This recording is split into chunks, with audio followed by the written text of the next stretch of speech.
Very important. Talking about sinam, men are very patient than women. You must all agree, isn't it? Of late, I'm sorry, with due respect to women here, women, I tell you, men are very polite and patient. I remember Abhayar's old poem. Abhayar was walking on the streets. Abhayar was so tired. The Veetin Talaimagan, the head of the family, wanted to treat Abhayar. He wanted to take Abhayar home and give her feed, some kind of food. But he is scared of his wife. You know what he did? He went home. இருந்து முகம் திரித்து Erode pan வாங்கி விருந்து வந்திருக்கிறது என்று விளம்ப. See how much he has to cajole that. இருந்து முகம் திரித்து, I'm talking about சங்ககாலம். இருந்து முகம் திரித்து ஈரோடு பேன் வாங்கி விருந்து வந்திருக்கிறது என்று விளம்ப, ஆடினால் பாடினால் பாடி பலமுறத்தால் சாடினால் ஓட ஓட விரட்டத்தானே. What the meaning? Yes or no? Women can understand better than men, because men are sufferers. All right. Now, what I'm trying to say is, be polite, be courteous, you understand their problem and listen to them before you pass verdict. This is very important. I must narrate an incident which has happened in my life when I underwent parachute training camp. I did about 40 days parachute training camp at Agra para-training school. One fine day, my fellow cadets that came and told me, today we are not going to have breakfast. You are given a ration of 1/4 kg of mutton every day and offered as an eggs every day. And we used to run 35 kilometers. Every morning we run 35 kilometers before we start exercising and training for parachute. The grouse was, the ration given to us has been siphoned off to the army Jawans. And we are going to strike because the ration is not given to us properly. Even though I was not for it, I didn't want to join them. I joined them because, just to show my unity. That particular day, we all stopped. We didn't do any training. We went back to the barracks. There was one colonel, Randhawa. He was there.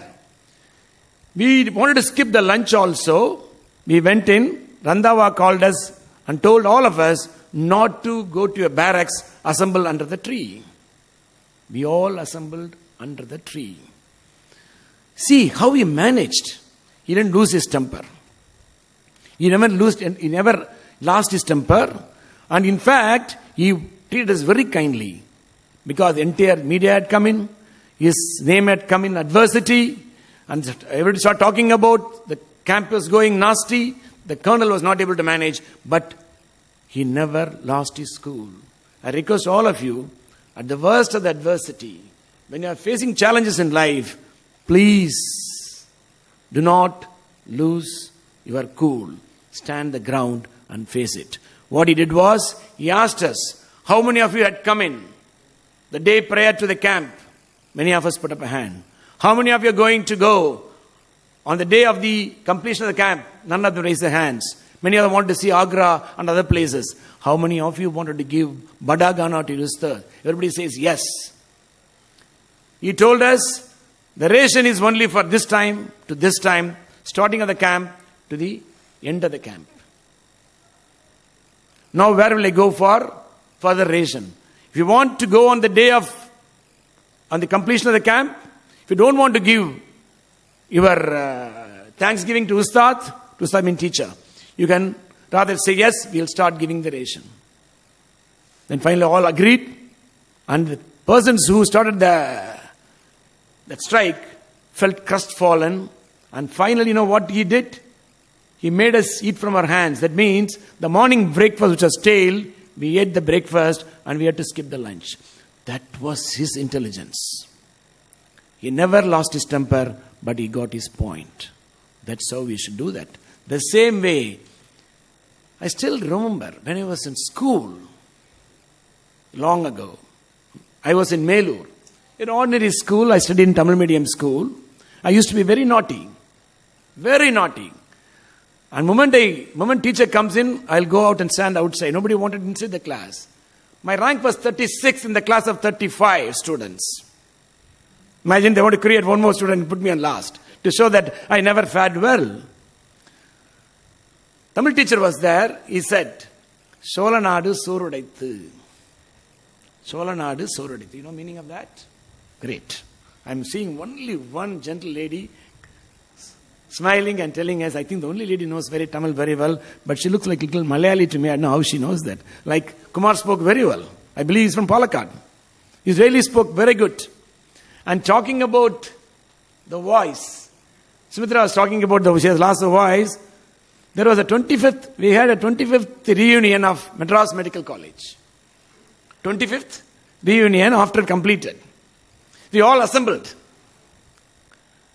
And each one was asked to come onto the stage and speak about what they did after passing MBBS and their family members and their routine. I came onto the stage, myself, my wife, and my son. He was born 15 years after marriage. Now he is a surgeon in King's College Hospital in London. And I came onto the stage, adjust the mic, and I pantomimed. You know what is that? I just moved my lips. I didn't make any voice. They're trying to correct the mic set. They're trying to find electricity is there or not. Finally, what I said was, ever since I got married, I lost my voice. Most of the men understand that. Isn't it? That's what? They all appreciated it. That's a joke. I used to say, Devam tolal, tolunan toludalal, peyyana peyyum malai. Madam, you know the meaning? That's why it doesn't rain nowadays. That's very important. And very important what was when I joined medical college, I really suffered the language. They understood. The wearer knows where the shoe pinches, they say that. Because I had the difficulty, I wanted to learn that language and really worked very hard. When I went to England, tell you honestly, in the beginning, even though I was proficient in English, I was not able to understand what they're talking. Every time when somebody says, I used to say, I beg your pardon, please come back. When the phone rings, I never pick up the phone, I'm scared, I'm not able to answer. The fine handsome man on the left side is agreeing with me. You know who is the handsome man on the left side, on the corner? He's agreeing with me. Yes, maybe you would have suffered. You know, I went to my friends and told me, if I have any difficulty, I never feel bad to share my difficult things. I don't feel proud. I don't say that I don't want them to know I got clay feet. I want to tell them, look, I want to learn how you people talk very good English, able to understand well. I'm not able to. What should I do? They mocked at me. They laughed at me. I said, oh, it's easy, they said. You know what I used to do? Saturday morning, weekend, we got a long weekend. You heard of weekends? The weekend I heard only when I was in England. And we used to hear long weekend. In India, weekend, endagithan variradu. Correct? And Sundays are made up, they say that Sundays are made in China because it goes quickly. Expiry is very short, isn't it? So, I used to go out in the morning, properly well dressed. I used to choose an elderly couple and used to eavesdrop what they talk. You are not under compulsion to give an answer. Your mind is fully tuned to what they talk. I spent 4 weeks how they spoke. Then I was called my consultant to manage the nomadic crowd. The nomadic crowd. Very difficult to treat the nomadic crowd in England because in England they supply the narcotic drugs to the addicted people to avoid contamination. And they are nasty people. They gave a lot of trouble. They chose me to tackle them. I did well. In fact, those people who mocked at me, they came rushing to me. They wanted to find out how I learned this technique. I told them, I realized my mistake. I was willing to accept the mistake. I learnt it. The same way, the English nurses.